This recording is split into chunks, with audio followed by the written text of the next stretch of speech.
जय भीम साथियों, equality and justice Patiala YouTube channel से मैं इंजीनियर हरदीप सिंह चुंबर और साथी नॉलेज ऑफ कॉन्स्टिट्यूशन, संविधान का ज्ञान का एक धारावाहक चला रहे हैं, जिसके हर एक एपिसोड में संविधान के अनुच्छेदों की जानकारी साझी करते हैं। आज आप भारत के संविधान का अध्याय 5 संघीय न्यायपालिका की वीडियो देखेंगे। आप अपने चैनल को प्लीज लाइक और सब्सक्राइब करना ना भूलें। पिछले अनुच्छेद में राज्यों के राज्यपाल और कार्यकारी शक्ति की अनुच्छेद 155 नॉलेज ऑफ कॉन्स्टिट्यूशन 83वीं वीडियो बनाकर इसके अनुच्छेदों की जानकारी साझा कर चुके हैं। आज हम इस अध्याय के अंतर्गत आज के एपिसोड में राज्यपाल का कार्यकाल और त्यागपत्र 84वीं वीडियो बनाकर इसके 156वें अनुच्छेद की जानकारी साझा करेंगे। ये दस्तावेज राज्यपाल के कार्यकाल और इस्तीफे से संबंधित प्रावधानों की रूपरेखा प्रस्तुत करता है। जय भीम साथियों, आज की वीडियो के बारे में आपको चुंबर साहब ने बता ही दिया है कि आज हम राज्यपाल का कार्यकाल और त्यागपत्र पर बात करेंगे।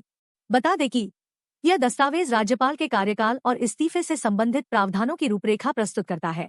यह स्पष्ट करता है कि राज्यपाल राष्ट्रपति की इच्छा तक पद धारण करेगा। राज्यपाल के पास राष्ट्रपति को लिखित में संबोधित करके अपने पद से इस्तीफा देने का भी अधिकार है। इन प्रावधानों के अधीन रहते हुए एक राज्यपाल 5 वर्ष की अवधि के लिए पद धारण करेगा, जिसकी गणना उनके पदभार ग्रहण करने की तारीख से की जाएगी।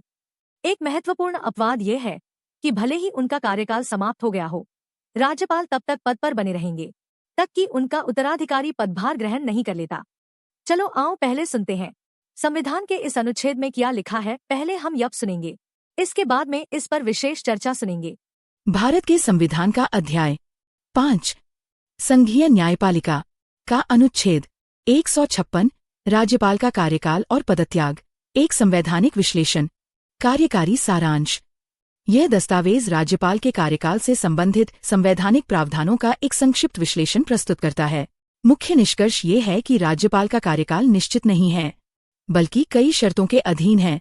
राज्यपाल राष्ट्रपति के प्रसाद पर्यंत पद धारण करते हैं, जिसका अर्थ है कि उन्हें किसी भी समय हटाया जा सकता है। उनका मानक कार्यकाल 5 वर्ष का होता है, लेकिन वे इस अवधि से पहले राष्ट्रपति को संबोधित अपने लिखित त्यागपत्र द्वारा पद छोड़ सकते हैं। इसके अतिरिक्त अपने 5 साल के कार्यकाल की समाप्ति के बाद भी एक राज्यपाल तब तक पद पर बना रहता है जब तक कि उसका उत्तराधिकारी पदभार ग्रहण नहीं कर लेता, जिससे पद की निरंतरता सुनिश्चित होती है। राज्यपाल के कार्यकाल से संबंधित संवैधानिक प्रावधान। स्रोत संदर्भ अनुच्छेद 156 राज्यपाल के पद की अवधि को नियंत्रित करने वाले प्रमुख सिद्धांतों को रेखांकित करता है। इन प्रावधानों को निम्नलिखित घटकों में विभाजित किया जा सकता है। 1. राष्ट्रपति का प्रसाद पर्यंत अनुच्छेद 156। 1. राज्यपाल के कार्यकाल का सबसे महत्वपूर्ण सिद्धांत ये है कि वह राष्ट्रपति के प्रसाद पर्यंत पद धारण करता है। मुख्य निहितार्थ। इसका तात्पर्य है कि राज्यपाल का कार्यकाल राष्ट्रपति की इच्छा पर निर्भर है। राष्ट्रपति किसी भी समय बिना कोई कारण बताए राज्यपाल को उनके पद से हटा सकते हैं। यह प्रावधान राज्यपाल के 5 साल के कार्यकाल पर प्राथमिकता रखता है। 2. स्वैच्छिक पदत्याग अनुच्छेद 156। 2. राज्यपाल को अपने कार्यकाल के दौरान स्वेच्छा से पद छोड़ने का अधिकार है। प्रक्रिया। पदत्याग के लिए राज्यपाल को राष्ट्रपति को संबोधित करते हुए एक लिखित त्यागपत्र प्रस्तुत करना होता है। यह प्रावधान राज्यपाल को अपनी इच्छा से पद छोड़ने की स्वायत्तता प्रदान करता है। 5 वर्ष की मानक अवधि अनुच्छेद 156। 3. उपरोक्त प्रावधानों के अधीन एक राज्यपाल के लिए एक मानक कार्यकाल निर्धारित किया गया है। अवधि। राज्यपाल अपने पद ग्रहण करने की तारीख से 5 वर्ष की अवधि के लिए पद धारण करेगा। शर्त। यह 5 साल का कार्यकाल अनुच्छेद 156(1) और 156(2) के प्रावधानों के अधीन है, जिसका अर्थ है कि इसे राष्ट्रपति द्वारा पद से हटाने या राज्यपाल द्वारा त्यागपत्र देने पर छोटा किया जा सकता है। 4. पद की निरंतरता अनुच्छेद 156(3) का परंतुक। संविधान यह सुनिश्चित करता है कि राज्यपाल का पद कभी भी रिक्त न रहे। प्रावधान। परंतुक यह स्पष्ट करता है कि अपने 5 साल के कार्यकाल की समाप्ति के बावजूद एक राज्यपाल तब तक पद पर बना रहेगा जब तक कि उसका उत्तराधिकारी पदभार ग्रहण नहीं कर लेता। उद्देश्य। ये तंत्र राज्य के संवैधानिक प्रमुख के कार्यालय में किसी भी प्रकार के शून्य या अंतराल को रोकता है, जिससे शासन की निरंतरता सुनिश्चित होती है। नमस्कार, आज हम एक ऐसे सवाल को समझने की कोशिश करेंगे जो सुनने में तो बहुत सीधा लगता है, लेकिन है नहीं। सवाल है, किसी राज्यपाल का कार्यकाल आखिर कितना लंबा होता है? अच्छा, अगर ये सवाल किसी के सामने रखा जाए तो ज्यादातर लोगों का जवाब क्या होगा? यही कि 5 साल। और ये जवाब गलत भी नहीं है, कम से कम पहली नजर में तो बिल्कुल नहीं। क्योंकि हमारे संविधान में ये बात साफ साफ लिखी हुई है। आर्टिकल 156 सब क्लॉज 3 यही कहता है कि राज्यपाल अपने पद ग्रहण की तारीख से 5 साल के लिए पद पर रहेंगे। तो मामला तो यहीं खत्म हो जाना चाहिए, है ना? लेकिन क्या बस इतनी सी ही बात है? असल में जैसा कि संविधान से जुड़े मामलों में अक्सर होता है, जो सीधा दिखता है वो उतना सीधा होता नहीं है। कहानी में और भी परतें हैं। तो चलिए जरा गहराई में उतरकर देखते हैं। तो ये जो 5 साल का नियम है, इसमें सबसे बड़ा पेंच कहाँ है? ये पेंच छिपा है उस एक शर्त में जो राज्यपाल के पूरे कार्यकाल पर सबसे ज्यादा असर डालती है। और यहीं पर आकर कहानी में एक दिलचस्प मोड़ आता है। देखिए, एक तरफ तो है 5 साल का एक स्टैंडर्ड कार्यकाल, लेकिन इसके ऊपर एक और बड़ी शर्त है जो इसे कभी भी बदल सकती है, और वो है राष्ट्रपति का प्रसाद। ये शर्त हमें मिलती है आर्टिकल 156(1) में। ये कहता है, राज्यपाल राष्ट्रपति के प्रसाद पर्यंत पद धारण करेगा। प्रसाद पर्यंत यानी during the pleasure of the president. बस ये एक लाइन 5 साल वाले नियम की पूरी तस्वीर ही बदल देती है। तो सवाल ये है कि राष्ट्रपति के प्रसाद पर्यंत का मतलब क्या है? इसका मतलब बहुत सीधा और पावरफुल है। राष्ट्रपति के पास ये संवैधानिक अधिकार है कि वो किसी भी राज्यपाल को किसी भी समय बिना कोई वजह बताए पद से हटा सकते हैं। और यही वो चीज है जो 5 साल के कार्यकाल को फिक्स नहीं बल्कि कंडीशनल बना देती है। चलिए अब सिक्के के दूसरे पहलू को देखते हैं। क्या राज्यपाल के पास भी अपने कार्यकाल को लेकर कोई अधिकार है? जी हां, बिल्कुल है। राज्यपाल को अपना कार्यकाल खुद खत्म करने का भी अधिकार दिया गया है। आर्टिकल 156(2) कहता है कि राज्यपाल राष्ट्रपति को संबोधित करके अपने हस्ताक्षर के साथ एक पत्र लिखकर अपना पद छोड़ सकते हैं। तो ये होता कैसे है?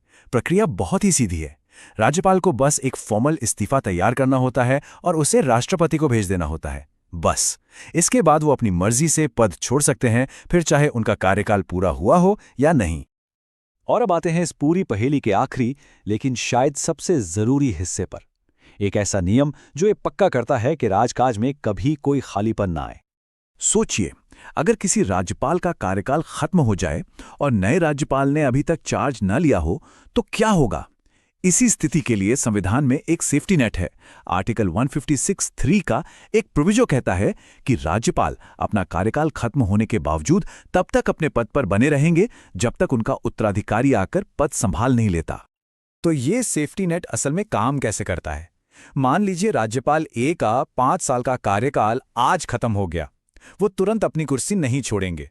वो तब तक काम करते रहेंगे जब तक नए राज्यपाल यानी राज्यपाल बी आकर अपना चार्ज नहीं ले लेते। इससे ये सुनिश्चित होता है कि उस पद पर कभी कोई वैक्यूम न बने। तो चलिए, अब तक हमने जो कुछ भी समझा है उन सभी हिस्सों को जोड़कर एक पूरी तस्वीर बनाते हैं। तो असल में राज्यपाल का कार्यकाल किसी एक सीधे साधे नियम से नहीं बल्कि इन 4 चीजों के एक डायनामिक बैलेंस से चलता है। एक तरफ 5 साल का स्टैंडर्ड नियम है, दूसरी तरफ राष्ट्रपति का अधिकार है जो इसे कभी भी खत्म कर सकता है, तीसरी तरफ राज्यपाल के पास खुद इस्तीफा देने का विकल्प है, और इन सब के ऊपर निरंतरता का नियम है जो ये कहता है कि कार्यकाल तब तक चलेगा जब तक कोई नया ना आ जाए। तो कुल मिलाके हम कह सकते हैं कि एक राज्यपाल का कार्यकाल फिक्स्ड नहीं होता, ये फ्लेक्सिबल होता है और शर्तों पर आधारित होता है। ये 5 साल का हो सकता है, उससे कम का भी हो सकता है, और कभी-कभी उससे थोड़ा ज्यादा भी खिंच सकता है। और यहीं पर एक बहुत बड़ा सवाल खड़ा होता है कि शक्ति और प्रक्रिया का ये जो पूरा संतुलन है, ये एक गवर्नर की स्वतंत्रता पर, उनकी इंडिपेंडेंस पर आखिर क्या असर डालता है। स्वागत। आज हम भारतीय संविधान के एक बहुत ही अहम अनुच्छेद पर बात करने वाले हैं, अनुच्छेद 156। जी हाँ, अनुच्छेद 156 राज्यपाल से जुड़ा हुआ। बिल्कुल। हमारे पास स्रोत के तौर पर देखिए, संविधान का यही अनुच्छेद 56 है। ये राज्यपाल यानी गवर्नर, उनके कार्यकाल और पद छोड़ने की प्रक्रिया वगैरह के बारे में बताता है। तो हमारा मकसद आज क्या है? यही समझना कि भाई एक राज्यपाल का कार्यकाल कितना पक्का होता है।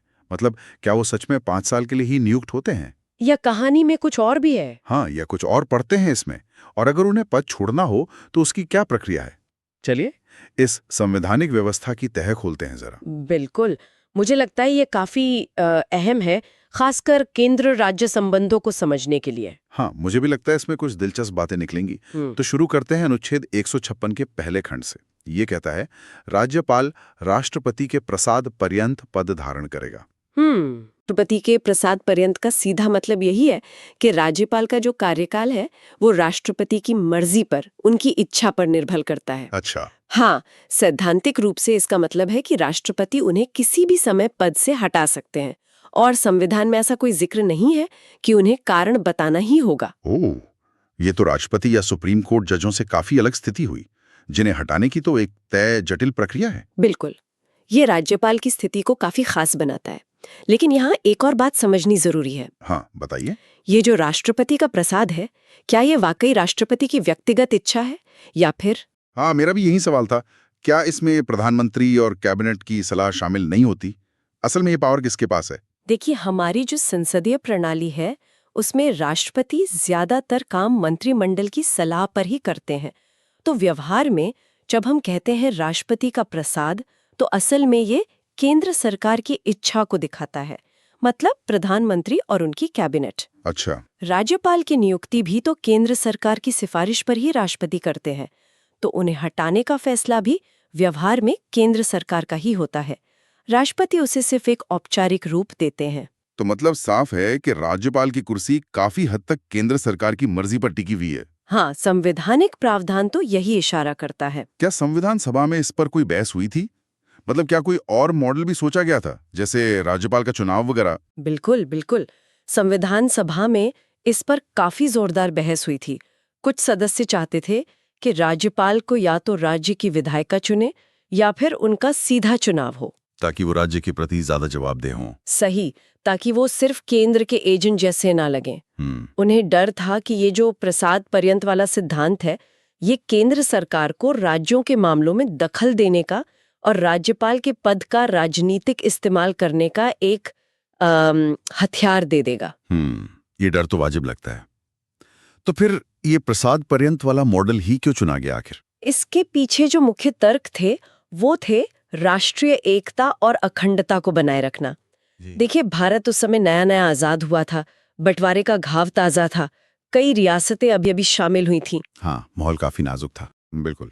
तो संविधान निर्माता चाहते थे कि केंद्र और राज्यों के बीच एक मजबूत कड़ी हो। राज्यपाल को एक तरह से केंद्र के प्रतिनिधि के तौर पर देखा गया। उनका काम था ये देखना कि राज्य का शासन संविधान के हिसाब से चल रहा है या नहीं, और राष्ट्रीय हितों का भी ध्यान रखा जा रहा है। और शायद ये भी सोचा गया होगा कि अगर राज्यपाल और मुख्यमंत्री दोनों ही चुने हुए होंगे तो उनमें टकराव हो सकता है। हाँ, ये भी एक बड़ी वजह थी। ये माना गया कि केंद्र द्वारा नियुक्त व्यक्ति शायद राज्यों में जो विघटनकारी ताकतें हो सकते हैं उन्हें कंट्रोल करने में ज्यादा असरदार होगा। समझ गया। यानी राष्ट्रीय एकता की जरूरत को राज्यपाल की स्वायत्ता से ऊपर रखा गया। लेकिन जैसा आपने कहा, इसके राजनीतिक दुरुपयोग की आशंका तो फिर बनी ही रहती है। निश्चित रूप से। और ये आरोप लगते भी रहे हैं कि जब केंद्र में सरकार बदलती है तो राज्यों के राज्यपाल बदल दिए जाते हैं, या कभी-कभी राज्यपाल केंद्र के इशारे पर राज्य सरकारों को अस्थिर करने की कोशिश करते हैं। ऐसे आरोप भी लगे हैं। हाँ, ये तो खबरों में आता रहता है। इसीलिए जो सरकारी आयोग था या बाद में पुंशी आयोग, इन सब ने राज्यपाल की नियुक्ति और उन्हें हटाने की प्रक्रिया में सुधार के सुझाव भी दिए हैं, ताकि उनके पद की गरिमा और निष्पक्षता बनी रहे। पर हाँ, अनुच्छेद 156 सब क्लॉज 1 का जो मूल टेक्स्ट है वो अभी भी वही है। चलिए, अब ये तो हुई प्रसाद पर्यंत वाली बात, काफी परतें थी इसमें। अब आते हैं अनुच्छेद 156 के दूसरे खंड पर। यह कहता है, राज्यपाल राष्ट्रपति को संबोधित अपने हस्ताक्षर सहित लेख द्वारा अपना पद त्याग सकेगा। ये तो काफी सीधा लगता है ना? हाँ, प्रक्रिया के तौर पर यह बिल्कुल सीधा और स्पष्ट है। अगर कोई राज्यपाल अपना कार्यकाल पूरा होने से पहले पद छोड़ना चाहते हैं तो उन्हें बस एक लिखित इस्तीफा तैयार करना है, उस पर अपने हस्ताक्षर करने हैं और उसे सीधे राष्ट्रपति को भेज देना है। इसमें राज्य के मुख्यमंत्री या विधानसभा का कोई रोल नहीं? नहीं, बिल्कुल नहीं। ये पूरी तरह से राज्यपाल और राष्ट्रपति के बीच का मामला है। और ये इस्तीफा सिर्फ राष्ट्रपति को ही क्यों जाता है? ये उसी लॉजिक को आगे बढ़ाता है जो हमने नियुक्ति और हटाने के संदर्भ में देखा था। क्योंकि राज्यपाल को नियुक्त राष्ट्रपति करते हैं केंद्र की सलाह पर। हाँ, इसलिए उनका इस्तीफा भी उसी अथॉरिटी को यानी राष्ट्रपति को ही संबोधित होता है। ये फिर से राज्यपाल और केंद्र के बीच के सीधे संवैधानिक लिंक को दिखाता है। ये साफ करता है कि राज्यपाल भले ही राज्य के संवैधानिक प्रमुख हों, लेकिन उनकी नियुक्ति और पदमुक्ति का जो सूत्र है वो केंद्र से जुड़ा है। समझ गया। नियुक्ति, हटाना और इस्तीफा तीनों का सीधा कनेक्शन राष्ट्रपति से। ठीक है। अब बढ़ते हैं अनुच्छेद 156 के तीसरे खंड की तरफ। ये कहता है, इस अनुच्छेद के पूर्वगामी उपबंधों के अधीन रहते हुए राज्यपाल अपने पद ग्रहण की तारीख से 5 वर्ष की अवधि तक पद धारण करेगा। यहाँ एक निश्चित अवधि की बात आ गई, 5 साल। ये प्रसाद पर्यंत वाली बात से थोड़ा अलग नहीं लगता? हाँ, यहाँ 5 साल के एक मानक कार्यकाल, एक स्टैंडर्ड टर्म का जिक्र है। लेकिन सबसे ज्यादा ध्यान देने वाली बात क्या है? इस खंड की शुरुआत में लिखे शब्द। कौन से शब्द? इस अनुच्छेद के पूर्वगामी उपबंधों के अधीन रहते हुए, अंग्रेजी में subject to the foregoing provisions of this article. इसका मतलब क्या हुआ? इसका मतलब क्या ये हुआ कि ये जो 5 साल की अवधि बताई गई है, ये पहले वाले 2 खंडों पर निर्भर करती है। मतलब ये 5 साल तभी पूरे होंगे जब खंड 1 के तहत राष्ट्रपति उन्हें हटा ना दें, हाँ, और खंड 2 के तहत वो खुद इस्तीफा ना दे दें। तो क्या ये 5 साल की कोई गारंटी नहीं है, बस एक सामान्य है, कह लें अधिकतम अवधि है? आपने बिल्कुल सही पकड़ा। ये 5 साल एक मानक अवधि जरूर है, एक सामान्य अपेक्षा है, लेकिन ये कोई संवैधानिक गारंटी या सुरक्षा कवच नहीं है। ये खंड 1 यानी राष्ट्रपति का प्रसाद और खंड 2 यानी त्यागपत्र इनके ऊपर नहीं है, बल्कि इनके अधीन है, इनके नीचे है। अच्छा। व्यवहार में भी हम यही देखते हैं कि कई राज्यपाल अपना 5 साल का कार्यकाल पूरा नहीं कर पाते, या तो उन्हें हटा दिया जाता है या वो खुद इस्तीफा दे देते हैं। खासकर जब केंद्र में सरकार बदलती है, तब ऐसा ज्यादा देखने को मिलता है। तो फिर सवाल उठता है कि ये 5 साल लिखने का मतलब ही क्या था? अगर कार्यकाल पूरी तरह से प्रसाद पर ही निर्भर है, तो फिर ये अवधि बताने की जरूरत क्या थी? क्या ये थोड़ा कंफ्यूजिंग नहीं है? ये एक बहुत अच्छा सवाल है। देखिए, शायद संविधान निर्माता एक तरह का संतुलन बनाना चाहते थे। वो राज्यपाल के पद को पूरी तरह से अनिश्चित भी नहीं छोड़ना चाहते थे। 5 साल की अवधि लिखने से एक तरह की स्थिरता, एक निरंतरता का भाव आता है। एक साइकोलॉजिकल असर। हाँ, कह सकते हैं। ये राज्यपाल को भी एक तरह का मनोबल देता है कि भाई सामान्य हालात में वो 5 साल तक काम कर सकते हैं, और राज्य प्रशासन को भी एक अंदाजा रहता है कि उन्हें एक निश्चित समय के लिए एक प्रमुख के साथ काम करना है। लेकिन साथ ही वो जो प्रसाद पर्यंत वाला क्लॉज है, हाँ, वो केंद्र को असाधारण परिस्थितियों में या शायद अपनी राजनीतिक जरूरतों के हिसाब से हस्तक्षेप करने की छूट देता है। तो इसे आप विरोधाभास न कहकर एक डिजाइन चॉइस कह सकते हैं, जो स्थिरता और लचीलेपन यानी फ्लेक्सिबिलिटी के बीच एक संतुलन साधने की कोशिश है। लेकिन क्या ये संतुलन वाकई व्यवहार में दिख पाता है? मुझे तो कई बार ऐसा लगता है कि वो जो प्रसाद पर्यंत वाला पहलू है, वो ज्यादा हावी हो जाता है, और ये 5 साल की अवधि अक्सर बस नाम की रह जाती है। ये एक लगातार चलने वाली बहस का मुद्दा है। जो आलोचक हैं वो बिल्कुल यही कहते हैं कि प्रसाद वाले प्रावधान ने 5 साल के कार्यकाल को व्यावहारिक रूप से बहुत कमजोर कर दिया है। अगर आप राज्यपालों का औसत कार्यकाल देखें तो वो अक्सर 5 साल से कम ही रहा है। हाँ, ये बात तो है। और कई बार तो उन्हें बहुत जल्दी जल्दी बदला गया है। इससे न सिर्फ राज्यपाल के पद की गरिमा पर सवाल उठते हैं, बल्कि राज्य प्रशासन की स्थिरता पर भी असर पड़ता है। ये दिखाता है कि संविधान की मंशा और जमीनी हकीकत में कभी-कभी फासला हो जाता है। ठीक है, ये बात समझ में आती है। अब इसी तीसरे खंड के आखिर में एक परंतुक भी है, प्रोवाइजो जिसे कहते हैं। ये कहता है, परंतु राज्यपाल अपनी पदावधि समाप्त हो जाने पर भी तब तक पद धारण करता रहेगा जब तक उसका उत्तराधिकारी अपना पद ग्रहण नहीं कर लेता। ये तो और भी दिलचस्प है।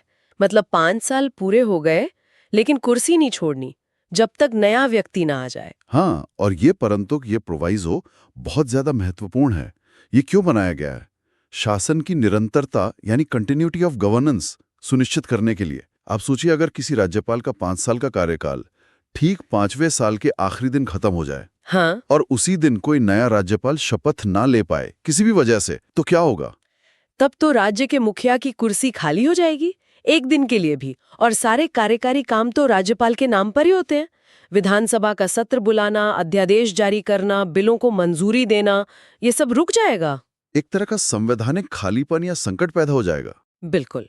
और ऐसी स्थिति किसी भी राज्य के प्रशासन के लिए बहुत खतरनाक हो सकती है। इसी संवैधानिक शून्यता या कहे कॉन्स्टिट्यूशनल वैक्यूम को रोकने के लिए ये परंतुक डाला गया है। ये पक्का करता है कि राज्य का संवैधानिक प्रमुख हमेशा मौजूद रहे, हर पल। अच्छा, भले ही मौजूदा राज्यपाल का औपचारिक कार्यकाल यानी वो 5 साल पूरे हो गए हों, वो तब तक पद पर बने रहेंगे और सारे जरूरी संवैधानिक काम करते रहेंगे जब तक कि नए राज्यपाल आकर पदभार ग्रहण नहीं कर लेते। इसे आप एक तरह का सेफ्टी नेट या स्टॉप गैप अरेंजमेंट कह सकते हैं, ताकि शासन का पहिया कभी रुके नहीं। तो ये जो परंतुक है ये पूरी तरह से एक व्यावहारिक जरूरत को पूरा करता है। इसका लेना देना राज्यपाल की शक्ति या कार्यकाल से उतना नहीं है जितना राज्य के प्रशासन की निरंतरता से है। ये वाकई दिलचस्प है कि जहां एक तरफ अनुच्छेद 156(1) कार्यकाल में इतनी अनिश्चितता डालता है, वहीं 156(3) का यह परंतुक कार्यकाल खत्म होने के बाद भी पद पर बने रहने की एक तरह की जिम्मेदारी डालता है। सही कहा आपने। और ये इस अनुच्छेद के अलग-अलग हिस्सों के बीच के तनाव और संतुलन को भी दिखाता है ना? एक तरफ केंद्र का नियंत्रण है प्रसाद पर्यंत, दूसरी तरफ कार्यकाल की एक मानक अवधि है 5 साल, तीसरी तरफ पद छोड़ने का राज्यपाल का अपना अधिकार है त्यागपत्र, और चौथी तरफ कार्यकाल पूरा होने पर भी शासन की निरंतरता बनाए रखने की बाध्यता है। परंतु ये सब मिलकर राज्यपाल के पद की जो जटिल संवैधानिक स्थिति है उसको परिभाषित करते हैं। तो अगर हम इन सब टुकड़ों को अब जोड़कर देखें अनुच्छेद 156 को समग्रता में, तो ये राज्यपाल के कार्यकाल की एक काफी मिली-जुली तस्वीर पेश करता है। ऐसा नहीं कि बस एक लाइन में कह दिया कि 5 साल। नहीं, बिल्कुल नहीं। ये राष्ट्रपति की इच्छा पर है, राज्यपाल खुद छोड़ सकते हैं। सामान्य तौर पर 5 साल के लिए है, और हाँ, 5 साल बाद भी तब तक बने रहना है जब तक अगला उत्तराधिकारी ना आ जाए। काफी कुछ चल रहे हैं यहाँ। बिल्कुल, ये एक बहुस्तरीय व्यवस्था है और हर स्तर का अपना एक तर्क है, अपनी एक मंशा है। जैसा हमने चर्चा की, प्रसाद पर्यंत सिद्धांत केंद्र के नियंत्रण और राष्ट्रीय एकता की सोच को दिखाता है।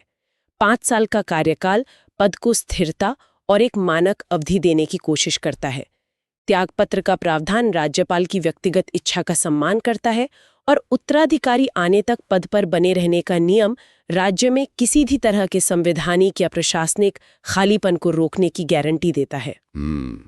ये सब मिलकर उस नाजुक संतुलन को साधने की कोशिश करते हैं जो भारत का जो संघीय ढांचा है उसमें केंद्र और राज्यों के संबंधों के लिए जरूरी माना गया था। ये वाकई दिखाता है कि संविधान बनाने वालों ने कितनी गहराई से, कितनी बारीकी से सोचा होगा। हर प्रावधान के पीछे कोई ना कोई वजह, कोई डर या कोई उम्मीद छुपी हुई लगती है। हाँ, और ये व्यवस्था, जैसा हमने पहले भी कहा, लगातार बहस और व्याख्या का विषय भी रही है। राज्यपाल की भूमिका अक्सर केंद्र राज्य संबंधों में जो तनाव आता है उसका केंद्र बिंदु बन जाती है। अनुच्छेद 156 के ये प्रावधान उस तनाव को दर्शाते भी हैं और उसे प्रबंधित करने का एक संवैधानिक ढांचा भी देते हैं। ये दिखाता है कि संविधान कोई पत्थर की लकीर नहीं है, बल्कि उसकी व्याख्या और उसका अमल समय और परिस्थितियों के साथ बदलता रहता है, विकसित होता रहता है। तो हमने अनुच्छेद 156 को काफी गहराई से देखा। आज ये सिर्फ कार्यकाल की अवधि बताने वाला एक सीधा साधा नियम नहीं है। नहीं, बिल्कुल नहीं। बल्कि ये केंद्र राज्य संबंधों, राष्ट्रीय एकता, शासन की निरंतरता जैसे बड़े अहम मुद्दों से जुड़ा हुआ है। एकदम सही। और अब श्रोताओं के लिए सोचने का एक बिंदु छोड़ते हैं। हमने देखा कि अनुच्छेद 156 में राष्ट्रपति के प्रसाद पर्यंत पद धारण करने का सिद्धांत भी है और 5 साल की मानक अवधि के साथ साथ उत्तराधिकारी आने तक पद पर बने रहने का नियम भी है। हाँ। आज का जो राजनीतिक माहौल है उसे देखते हुए क्या लगता है, क्या ये व्यवस्था संविधान निर्माताओं ने जो संतुलन सोचा था, मतलब केंद्र का जरूरी नियंत्रण भी रहे और राज्य को एक स्थिर और निष्पक्ष संवैधानिक प्रमुख भी मिले, उस संतुलन को साधने में कामयाब है? बड़ा सवाल है। या फिर कहीं ऐसा तो नहीं कि वो जो प्रसाद का सिद्धांत है वो इतना प्रभावी हो गया है कि वो राज्यपाल के पद की निष्पक्षता और स्थिरता पर कुछ ज्यादा ही हावी हो जाता है? इस पूरी संरचना के फायदे और नुकसान आज के समय में कितने प्रासंगिक हैं, इस पर जरूर सोचिएगा। आपने चुंबर साहब का बनाया वीडियो पूरा सुना। साथियों, धन्यवाद। उम्मीद है इससे आपकी जानकारी बढ़ी होगी। इसके आगे के अनुच्छेदों पर अगली वीडियो में बात करेंगे। आप equality and justice Patiala YouTube channel के साथ जुड़े रहें। अगर आपको पसंद आए तो कृपया इसे लाइक, शेयर और कमेंट करें। हम रोजाना नॉलेज ऑफ कॉन्स्टिट्यूशन, संविधान का ज्ञान पर चर्चा करते हैं। अगर चाहते हैं कि आपके भाई, बहन और मित्रों को भी संविधान का ज्ञान हो, तो कृपया इस वीडियो को उनके साथ साझा जरूर करें। आपके पास वीडियो पहुंचती रहे तो आप चैनल को सब्सक्राइब जरूर करें। अब हमें अनुमति दें। जय भीम, जय भारत, जय संविधान। Please take care your own self.